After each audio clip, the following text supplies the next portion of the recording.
last week I got my housemate Matt pretty good with the computer scare prank, which some of you may have seen. So the prank this time around, I have outside here a couple of speakers, as you can see, CD player, which I have remote, and a CD inside, which is going to play a loud, very loud car accident screeching sound. He always parks over here, so I'm going to get him when he's crossing the road as he comes home from work. Alright, here he is. A little late, but hey, he's back at least.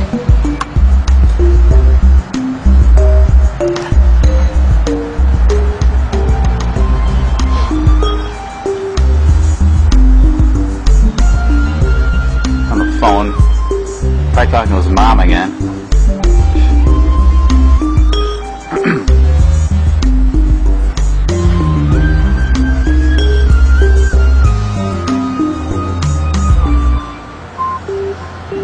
Find the remote here.